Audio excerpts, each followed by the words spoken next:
wanted to bring to your notice a piece by a very modern writer indeed. He's from San Francisco.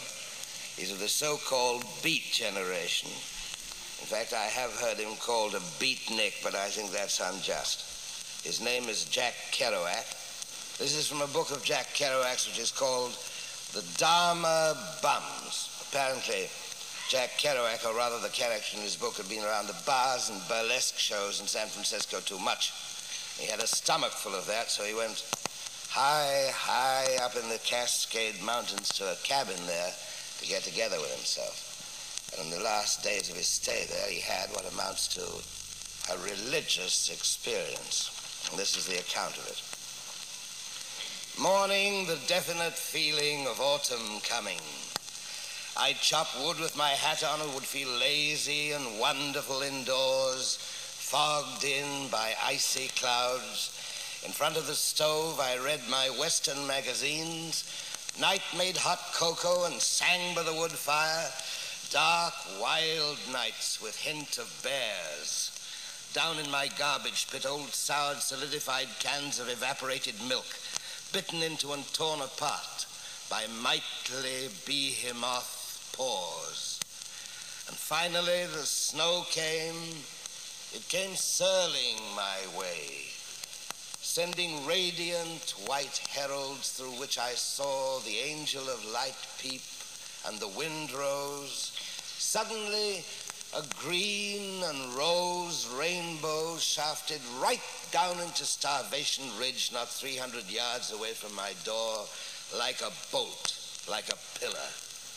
It came among steaming clouds and orange sun turmoiling.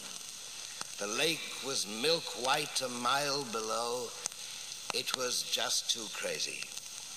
I went outside, and suddenly my shadow was ringed by the rainbow as I walked on the hilltop, a lovely haloed mystery, making me want to pray. And I said, God, I love you. And I looked up to the sky, and I really meant it. I have fallen in love with you, God. Take care of us all, one way or the other. Now comes the sadness of coming back to cities, and I've grown 2 months older, and there's all that humanity of bars and burlesque shows and gritty love all upside down in the void. God bless them. And in keeping with my friend Jaffe's habit of always getting down on one knee and delivering a little prayer to the camp we left, to the one in the Sierra and the others in Marin County, as I was hiking down the mountain with my pack, I turned and knelt on the trail and said, "Thank you, Shack." And then I added, blah, with a little grin, because I knew that shack in the mountain would understand what that meant. And I turned and went on down the trail back to this world. Now, that isn't bad for a man who's been called a beatnik, is it?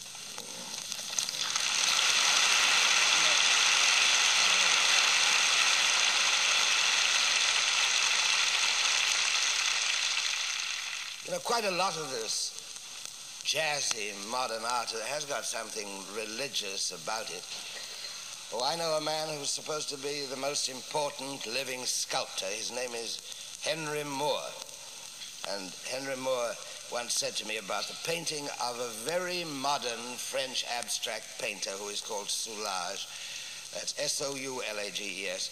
He said, the painting of Soulages at its best is like the thunder of the voice of God. You know, Henry Moore is the man that makes those statues with the holes through them. You seem to be able to follow the form of the statue through the air. In fact, I know him quite well, and I once said to him, Henry, I want to ask you a fool question. You must have been asked it hundreds of times before, but please don't give me the same answer. How did you come across that idea of the holes?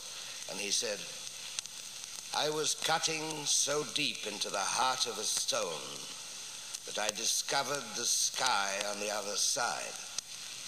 You know, Henry Moore makes some of those great big statues of reclining nude women. And if you see any of them in a book or you see any in a museum, notice something, look for something. the most beautiful part of those reclining female figures is always the back of the neck and the shoulders. Well, Henry was born in the same part of England I was. It's up in Yorkshire, which is a rather damp, unpleasant climate. And his father was a coal miner, and his mother had rheumatism because of the damp climate. And when Henry was a boy, he used to rub his mother's neck and her back to take away the pain of the rheumatism. And his sensitive artist's hands have never forgotten the form of his mother's shoulders. But I'm digressing, I get talking, and there I go. I was only trying to make the point that all of this modern art isn't necessarily trash by a long, long chalk. Oh, yeah, I'll tell you a story. This is a story about something that happened to me. It happened to me over a period of 40 years. Don't worry, it doesn't take that long to tell.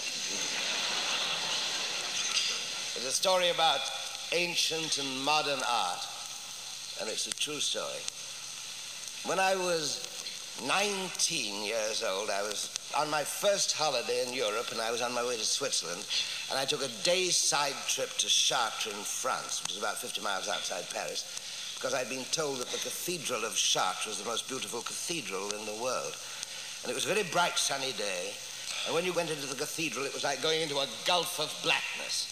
And it was some minutes before the colors of the great stained glass windows of Chartres emerged from the darkness. Aye, there are blues that you can't imagine. Scarlets and golds and greens and purples and grays. And when I was a kid, I had Mother Goose stories read to me, and I remember lying in bed at night thinking of Aladdin's cave with its heaps of rubies and emeralds and amethysts and topaz scintillating in the dark. Well, it takes a good deal to top a child's imagination of the glittering beauty of precious stones, but the stained glass windows of Chartres did that. And there was something else too. My favorite American painter, Morris Graves, once said to me, "Chartres is a staircase to heaven." Well, I was lost in wonder in front of one of the windows. I learned afterwards it was quite a famous window. It was called Our Lady of the Beautiful Stained Glass. And a little old man walked in between me and the window. At least he looked old to me then. He must have been in his middle 50s. He wouldn't look old to me now. And he had a little alpaca coat on and one of those French oval hats like you see in the paintings of medieval artisans. And I said to him in French, "Excuse me, sir, but would you kindly tell me if that is a 12th or 13th century window?" And he looked around, and he had very bright eyes. He had one of those over-large French moustaches. And he went on looking at me for a long time, so long that I got embarrassed. And eventually he said, "That is a very curious question for such a young man to be asking. That is a 12th century window, and it's one of the most beautiful in the cathedral." And he went on looking at me, and he said, "What are you doing at 3 o'clock this afternoon?" Well, I had a train to catch at 1 o'clock for Switzerland, but that was very quickly forgotten, and I said I was doing nothing. So at 3 o'clock, he started to show me the cathedral.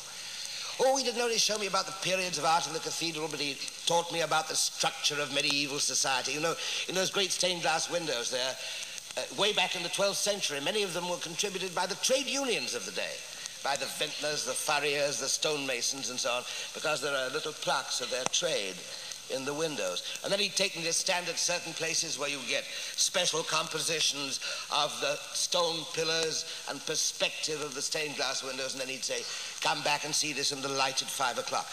And then he'd be waiting for me at 5 o'clock, and then after that he'd say, "Come back and see this in the early morning light." Well, it finished by my staying 3 days at Chartres.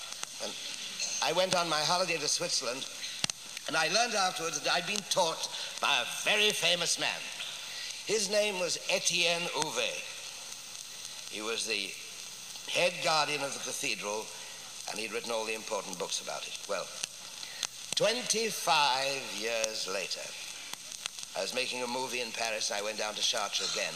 And Etienne Houvet was still there, in his 80s now, very bent, flat feet like a waiter, white grizzled hair, the same sharp, bright eyes. And he looked at me for a long time, and he said, "Where have you been for 25 years?"